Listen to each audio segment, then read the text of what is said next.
que je voudrais vous passer, premièrement, un extrait d'un documentaire.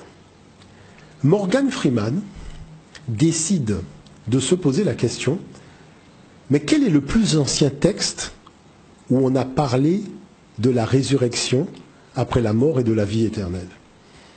Et voilà qu'avec des moyens colossaux, il part à travers le monde, et nous allons regarder le premier extrait, et vous allez voir où finalement tout le monde l'emmène. C'est fabuleux, c'est-à-dire que vous avez Morgan Freeman qui dit, mais j'aimerais bien savoir quel est le plus ancien texte religieux, c'est-à-dire là où, pour la première fois, on a abordé la problématique de la vie après la mort, c'est-à-dire quelqu'un qui ressuscite d'entre les morts le 3e jour. Et vous avez vu où on l'a emmené? On l'a emmené en Afrique. Maintenant, ce qu'il y a de particulier, et l'erreur, vous voyez, ici, c'est que le spectateur qui regarde ce documentaire ne sait pas lire les hiéroglyphes. Effectivement. Regardons le deuxième document, mais par contre, je vais le commenter. Alors, premièrement, nous ne sommes pas dans le tombeau de Ahmosis. C'est faux. Parce que partout, sur le mur, c'est marqué que nous sommes dans le tombeau de Ounas, qui est le dernier roi de la 5e dynastie. Donc, est-ce que vous avez vu l'importance de savoir lire les hiéroglyphes? Tout à fait. Vous voyez? Parce que regardez le nom de Ahmosis dans un cartouche et regardez le nom d'Ounas inscrit sur les murs. Donc, vous voyez bien qu'on n'était pas dans le tombeau d'Ahmosis. Sauf que dans la version anglaise, c'est bien Ounas. C'est la version française qui fait semblant d'avoir dit Ahmosis alors que la version anglaise a bien spécifié Ounas. D'accord. Maintenant, regardez, il est vivant, Jésus-Christ, il n'est pas mort. Qu'est-ce que vous lisez sur les tombeaux? Donc, c'est-à-dire sur les textes, vous lisez, il est vivant, il est vivant, il est vivant, c'est Ounas, il n'est pas mort. C'est-à-dire la seule chose qui a changé, c'est qu'au lieu de mettre Jésus, on a mis Ounas. Ouais. Mais le texte est le même. Et regardez, une vie après la mort d'Osiris à Jésus, et qui a fait ça? Le monde de la Bible. Ok. Donc, qu'est-ce qu'on peut dire par rapport à ça? Il y a dans ce tombeau une somme d'informations qui dépasse l'entendement. Mais la dame qui est égyptologue, elle n'est pas africaine de souche, puisqu'elle fait partie de ceux qui ont envahi l'Afrique au 7e siècle. Donc elle ne peut pas, comme ça, sur une chaîne de télévision internationale, faire preuve ni de sincérité, ni d'objectivité. Elle a juste dit le minimum. Voilà le premier texte qui a parlé de la vie éternelle, qui est l'original de tous les autres textes qui vont parler, même ceux de la Bible. Vous voyez l'affaire? Maintenant, la chose, c'est quoi? C'est la première fois qu'on a la mention d'un Dieu unique. Vous avez vu qu'elle n'en a pas parlé. C'est la première fois qu'on a la mention du Fils de Dieu qui juge les vivants et les morts et qui leur accorde la vie éternelle. Elle n'en a pas parlé. C'est la première fois qu'on a le rituel du pain et du vin, c'est-à-dire le dernier repas. Elle n'en a pas parlé. Vous voyez ce dire par là? C'est la première fois qu'on a les prières Notre Père qui est Dieu. Elle parle de formule magique, mais lis la formule. Parce qu'effectivement, je vous salue Marie, ça peut être aussi une formule magique. Mais donc quand c'est écrit sur un mur africain, c'est une formule magique, mais quand c'est un livre, ça devient une prière. Vous voyez comment on joue sur les mots? Donc qu'est-ce que je veux montrer simplement? Je veux montrer aux gens que le problème de fond, c'est que nous sommes en relation avec des civilisations qui défendent leurs intérêts. Et celui qui ne s'est pas armé de connaissances se fait manipuler. Ce n'est pas une question d'être dans le vrai ou d'être dans le faux. La problématique de fond, c'est qu'aujourd'hui, il y a un grand jeu de dupes qui se joue sur la scène internationale. Et si vous n'êtes pas armé de connaissances, eh bien, on peut vous faire prendre des vessies pour des lanternes. La problématique de fond, c'est que ce mur, moi je le lis.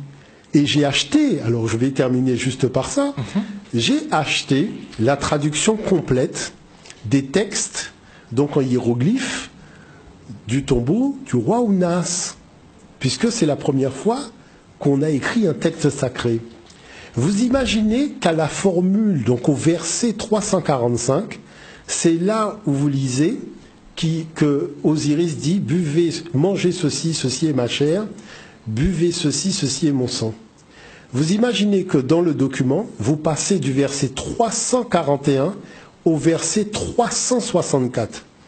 Pourquoi on a ôté le verset qui va de 342 à 363? Qu'est-ce que ça cache? Parce que c'est justement là où il fait l'Eucharistie. C'est là où il dit, prenez le pain, ceci est mon corps. Donc, c'est-à-dire, vous achetez un document, c'est marqué traduction du tombeau du roi Onas, un hiéroglyphe translittéré en français, et les chapitres où vous savez qu'il y a de l'information qui vous intéresse, ah ben c'est directement ça qui est passé sous silence. Donc, vous voyez que c'est ça la problématique de fond. C'est-à-dire, même si vous êtes animé de bonne foi, et que vous allez prendre une documentation, si vous n'avez pas compris que toute documentation aujourd'hui répond à une géopolitique, eh ben vous pouvez être manipulé. C'est vrai ou pas vrai ce qu'il y a dans la Bible? Alors, il faut savoir que la Bible même dit que ce qu'il y a dans le livre n'est pas vrai. Ça, des fois, je prends les gens en stop, ils ont la Bible, ils vont eux-mêmes à la page, ils lisent. Je garde d'ailleurs la voiture, parce que je sais que ça va être quand même un choc. Mais il faut savoir que même dans un réveillez-vous, vous avez quand même une ligne d'information. Même si c'est écrit de façon tout petit, mais vous avez toujours une note qui vous dit attention. On n'a pas l'assurance de la véracité de ce qui va être dit. D'accord? Pourquoi? Parce qu'il faut savoir qu'il y a quand même des procès où on demande aux ecclésiastiques de prouver ce qu'ils disent. Et c'est pour ça que maintenant vous avez des notes d'information partout. Bon. Maintenant la chose c'est quoi? Parce que il faut bien comprendre une chose. Il faut partir depuis le début. L'homme est né en Afrique. L'écriture est une invention de l'Afrique. Papier vient de papyrus. D'accord? Sauf que, chose vraiment surprenante, alors que toutes les écritures portent le nom de leur peuple, par exemple l'allemand c'est l'écriture des Allemands, voilà une écriture, qui est l'écriture de l'Afrique de l'Antiquité, qui ne s'appelle pas l'écriture égyptienne. Elle s'appelle Medunetcher. Donc les Grecs vont la traduire sous le nom de hiéroglyphe, en disant gravure sacrée. Mais Medunetcher, Medu ça veut dire les paroles, Netcher ça veut dire Dieu, ça veut dire les paroles de Dieu. Les Saintes Écritures. Voilà, donc c'est-à-dire les Saintes Écritures. Maintenant, voilà que lorsque les Grecs arrivent en Afrique, ils découvrent des textes sacrés sur papyrus. Et ils vont utiliser au 5e siècle, pour la première fois, le nom de Biblus. Et donc ce nom de Biblus, c'est là-dessus, parce qu'il ne faut pas oublier que lorsque les Européens arrivent en Afrique, ils sont polythéistes. Alexandre le Grand est polythéiste. Il ne faut pas oublier que quand vous lisez les textes bibliques, vous voyez bien que les peuples du Proche-Orient sont des peuples fondamentalement polythéistes, qui se battent pour intégrer la sphère du monothéisme. Mais l'Afrique a toujours considéré le soleil comme étant la manifestation du Créateur. Le soleil n'est pas le Créateur, mais c'est sa manifestation. Parce que c'est la lumière, voyez, qui chasse les ténèbres. Et chose particulière, c'est que le soleil, il y en a un seul. Donc voilà pourquoi c'est une pensée qui est radicalement monothéiste. Et deuxièmement, Dieu ne peut pas être jaloux. Pour quelle raison? Parce que qui peut rivaliser avec le soleil dans l'univers? La preuve, quand il n'est pas là, il fait nuit. S'il y avait un précédent, il aurait pris la place, comme ça on n'aurait pas allumé la lumière la nuit. Donc c'est pour cette raison que nos ancêtres ne sont pas rentrés dans ces discussions-là, parce que ces discussions ne cadraient pas avec la vision de la spiritualité qu'ils avaient, pas de la religion. Maintenant, on va recevoir des étrangers. Donc vous voyez, Moïse a été instruit dans la connaissance de Dieu dans les temples de Pharaon. Il faut savoir que ce n'est pas Pharaon qui a quitté l'Afrique pour aller chez Moïse apprendre à connaître Dieu. Ce sont ces gens-là qui ont quitté là où ils étaient pour venir chez nous. Même chose pour Alexandre le Grand. Ce n'est pas les Africains qui ont été en Europe voir l'empereur romain pour lui dire « apprends-nous à connaître Dieu ». Ce sont les Romains qui sont venus en Afrique. Ce sont les Grecs qui sont venus en Afrique. Ce sont les Arabes qui sont venus en Afrique. Ce sont les Hébreux qui sont venus en Afrique. Regardez bien, tout le monde vit en Afrique. Mais la question c'est que si tout le monde vient, c'est qu'il y a quelque chose qui intéresse tout le monde. Et ce qui intéresse tout le monde, c'est non seulement la connaissance des sciences, puisqu'il y a les pyramides qui en témoignent, mais aussi une pensée spirituelle qui dépasse l'entendement. Et lorsqu'il a fallu statuer sur un certain nombre de choses, c'est l'Afrique qui l'a emporté. La vie éternelle, le baptême, le mariage, voyez, l'extrême onction, toutes ces choses-là, l'Eucharistie, la messe, Tout ça, ça vient d'Afrique. Vous voyez l'affaire? Et c'est pour cette raison que les pères de l'Église, Alexandre d'Alexandrie, Clément d'Alexandrie, tous ces gens-là, c'était des Africains. Et dans la bibliothèque d'Alexandrie, on avait mis les textes sur papyrus qui étaient les copies maintenant des textes qui étaient gravés sur les murs comme dans le tombeau d'Ounas. Donc voilà que, ayant maintenant des documents, que vont faire les peuples? Ils vont traduire dans leur langue les textes et le mot biblus. Quand les Européens vont traduire la totalité des textes africains, ils vont maintenant réacclimater ça à leur culture, parce que l'Afrique est matriarcale. Ces gens-là sont des patriarcaux et des nomades, alors que l'Afrique a reçu un message spirituel, alors qu'elle était matriarcale, sédentaire et pratiquant l'agriculture. Donc il va y avoir une réacclimatation de tout cela dans la culture des nomades, donc des envahisseurs, qui vont réadapter les textes à leur culture et à leur projet civilisationnel. Donc à partir de ce moment-là, ils vont devenir impérialistes. C'est vrai qu'ils l'étaient déjà au départ, mais là, avec cette connaissance-là, ils ont trouvé le moyen d'unir des millions d'hommes autour d'un idéal de valeur au service d'une personne qui n'est plus obligée de les payer. Parce qu'avant, il fallait des mercenaires et payer les mercenaires. Là, simplement, on va lever une armée. Vous savez, les croisés, on ne paye pas les gens. On dit au nom de Dieu, on va tuer les Arabes. Tout le monde se lève pour tuer les Arabes. Vous voyez ce que je veux dire par là? Donc, ils ont trouvé l'arme secrète. À partir de là, on organise le colonialisme et l'esclavage. Pour faire avancer la réflexion, je me disais, autant apporter de l'eau au moulin de la réflexion des téléspectateurs, ce qui nous permettrait, justement, et qui leur permettrait aussi de gagner en objectivité. Donc voilà le document numéro 3. Voilà, que nous allons leur permettre de visualiser.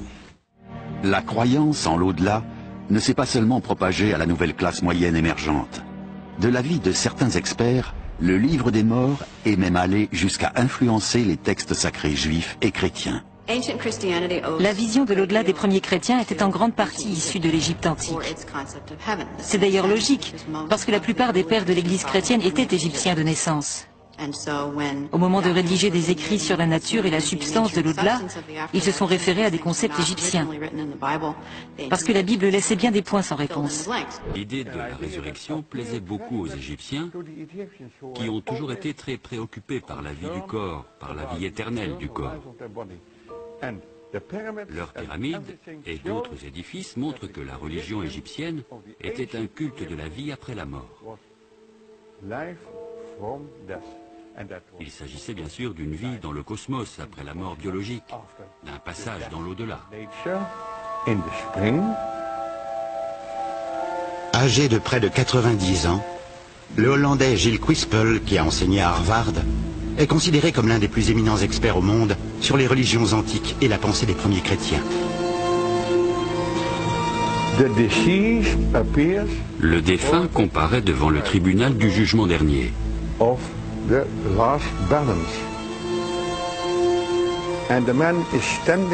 L'homme se trouve devant la porte qui donne accès à la salle de l'absolue vérité.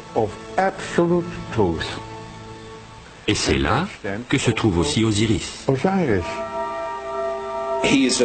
Osiris est un dieu qui apparaît sur la terre sous une forme humaine. Il apporte à l'homme de précieux enseignements et lui apprend le culte des dieux. C'est un dieu civilisateur, si on veut. Ensuite, il est mis à mort par les forces du mal. Il ressuscite, il monte au ciel où il sera le juge des âmes à la fin des temps. Les tombeaux égyptiens fourmillent de représentations qui retracent ces événements.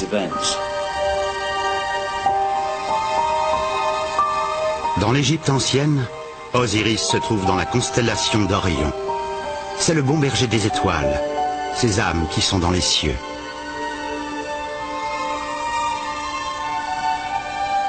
C'est loin d'être la seule image mythique qui ait annoncé les concepts beaucoup plus tardifs du christianisme.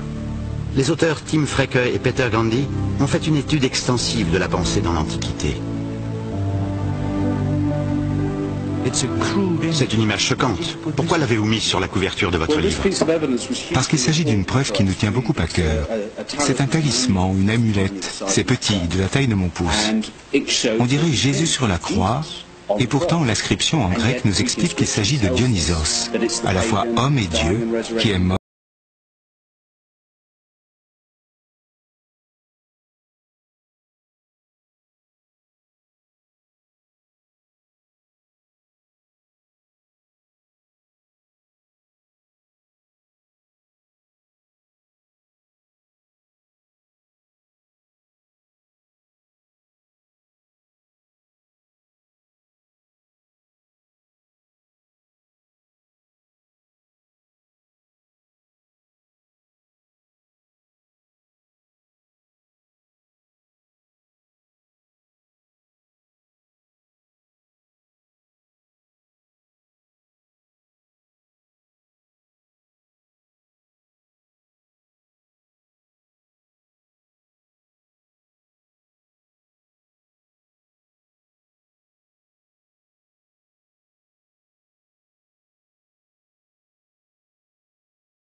d'Osiris. Il meurt à Pâques et ressuscite au bout de 3 jours. Il monte aux cieux. Il y a des inscriptions qui disent « Si vous partagez le sang et le corps du Dieu fait homme, alors vous aussi vous ressusciterez ». Si bien que tous les motifs que nous associons à l'histoire de Jésus existent d'ores et déjà dans l'histoire d'Osiris et de Dionysos. Beaucoup de signes. Donc, maintenant, ça devient intéressant. Parce que, quand on reprend l'histoire à la base, d'accord, les Africains sont ceux qui ne sont jamais sortis de chez eux. Donc, ils ont eu, pendant des millénaires, justement, le temps de la réflexion, y compris sur le plan spirituel. Tous les peuples qui sont venus, c'est-à-dire ces Africains qui sont partis et qui sont revenus après, sont revenus dans le cadre d'une pensée polythéiste.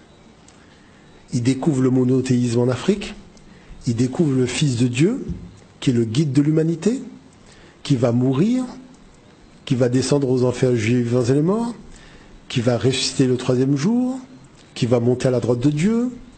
Maria sait avoir un fils par Immaculée Conception qui est né le 25 décembre.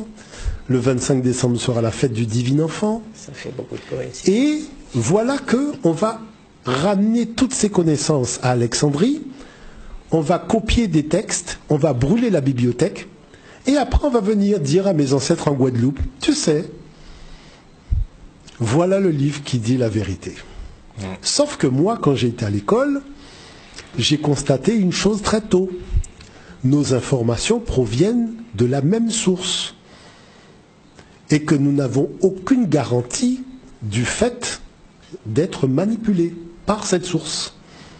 Et c'est pour ça que j'ai toujours dit, le jour où je quitterai la Guadeloupe, j'irai confronter toutes les informations que j'ai eues ici à d'autres sources, pour voir est-ce que les autres sources confirment ce qui m'a été dit. Et c'est pour ça que chaque fois que je vais dans un pays, je vais dans le musée, je vais dans la bibliothèque. Et à force de discuter avec les vieux à travers le monde, tous les vieux vous disent quoi? Peu importe leur spiritualité, peu importe leur religion. Tout a commencé en Afrique. Parce que l'Afrique a inventé l'écriture sainte. Et voilà que je découvre qu'une jeune femme demande à une théologienne de Montréal, spécialiste de la Bible, d'où vient le mot Bible. La dame, elle dit que le mot Bible apparaît en Égypte parce que ça désigne le support sur papyrus sur lequel on écrivait. Mais vous voyez qu'elle se garde bien de dire, mais qu'est-ce qu'on écrivait sur le support? Première chose, première faute grave, parce qu'elle aurait dû dire que c'était les Saintes Écritures. Deuxièmement, qu'est-ce qui se passe? Les histoires qu'on raconte dans la Bible d'Abraham, vous les découvrez dans les textes de l'Afrique ancienne. La seule chose qui diffère, c'est le nom des personnages. Et la couleur. Et la couleur des personnages et le lieu où se déroule l'action. Parce que Abraham, c'est le texte égyptien de Satni et de sa femme Maï qui était vieux et qui ne pouvait pas avoir d'enfant. Et lorsque Dieu dit à Satni, « Ô Satni, un fils te sera donné et tu l'appelleras du nom de Sénosiris », qu'est-ce que vous découvrez à propos d'Abraham? « Ô Abraham, un fils te sera donné et tu l'appelleras du nom d'Isaac ». Donc, il faut savoir qu'il y a quand même des congrès de théologie qui sont organisés à travers le monde. Et ces congrès de théologie statuent qu'il y a eu copie.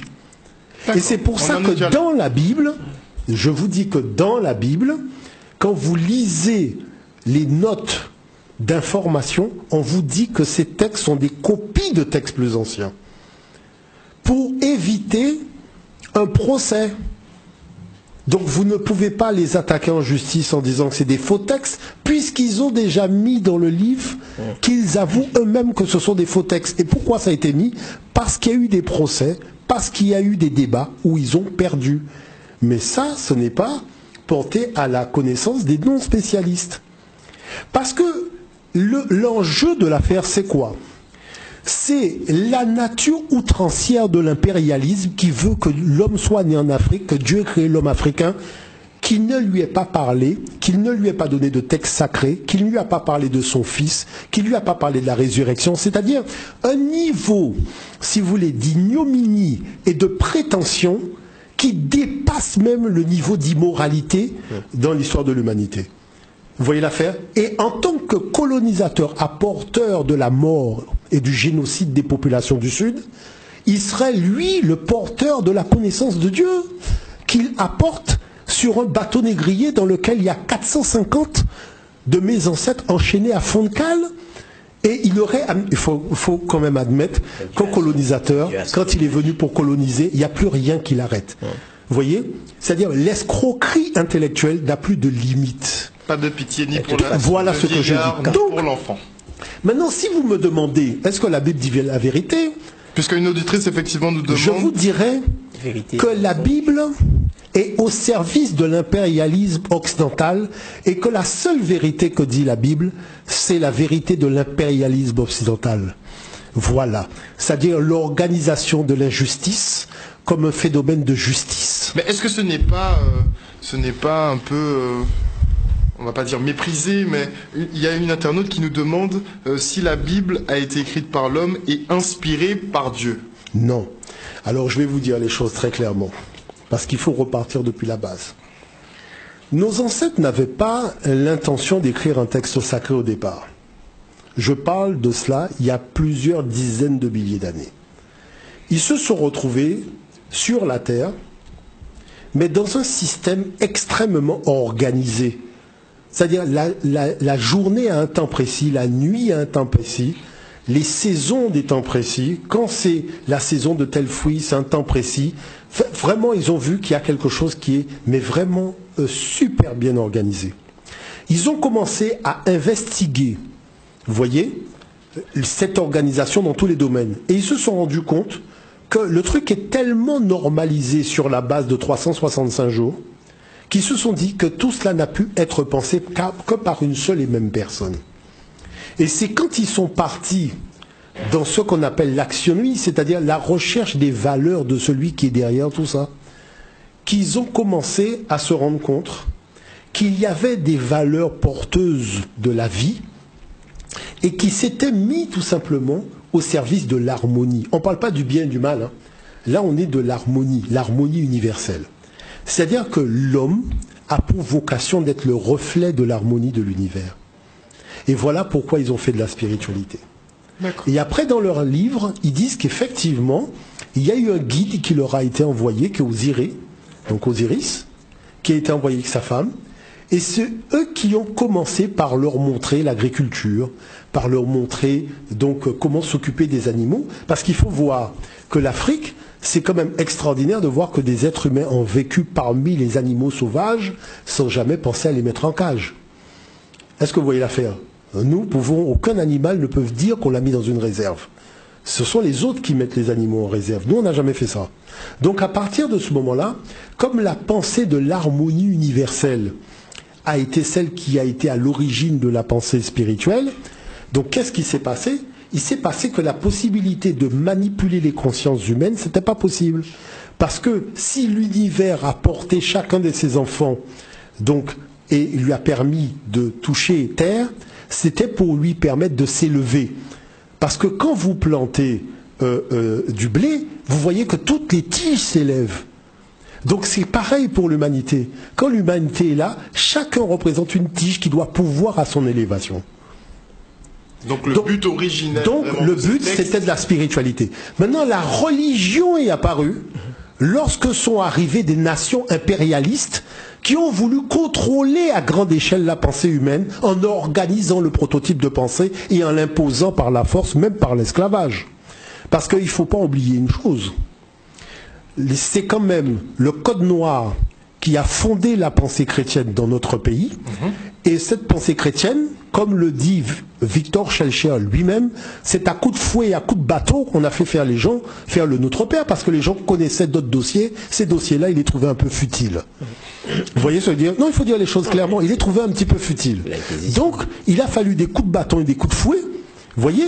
Et Henri Vallon parle aussi de ces coups de fouet que prenaient les gens pour faire la prière du soir et la prière du matin. Donc on voit bien que c'est pas, c'est-à-dire quand vous commencez à enquêter sur l'histoire de cette affaire-là, vous êtes dans une histoire qui est nauséabonde. Maintenant, en 2017, vous voyez, on veut vous raconter une version qui n'est pas celle de l'histoire, une version qui n'est pas celle de la vérité, et on veut vous faire accepter cette version au forceps, en vous faisant croire que l'homme serait né en Afrique, mais ce serait le seul demeuré des variétés humaines. Qui n'est pas évolué. Vous comprenez ce que je veux dire par là? Donc, vous voyez bien que lorsque vous revenez à la réalité, c'est pour apprendre aussi à cette humanité nordique qu'il faut quand même un petit peu à un moment arrêter de prendre les gens pour des imbéciles. Il faut savoir que la pensée de nos ancêtres est celle-ci, fondamentalement. Il faut déjà avoir trouvé en soi-même la paix intérieure, de manière à pouvoir aller la chercher à l'extérieur. Et que finalement, et c'est ça le fondement, celui qui est en paix avec lui-même est forcément en paix avec son prochain. Il n'y a pas de convoitise des choses de son prochain parce qu'il est en paix avec lui-même. Vous voyez, c'était ça, je dirais, le fondement de l'enseignement d'Osiris dont on a parlé ici. Maintenant, après, eh ben, tout ça est parti un peu n'importe comment, a suivi des intérêts géopolitiques, et malheureusement, ce qu'on raconte aujourd'hui n'a pas de sens. Voilà ce que je voulais dire avant de passer la parole à Maliga pour une conclusion. Non, moi je dis très sincèrement, et c'est même un appel parce que il faut bien comprendre la problématique des choses, c'est qu'aujourd'hui, si on est un peuple dominé, c'est simplement et uniquement parce qu'on n'a pas pris le temps d'étudier. Aujourd'hui, la possibilité d'étudier, de comprendre les choses nous est donnée, eh bien allons-y, l'école à Niger est là.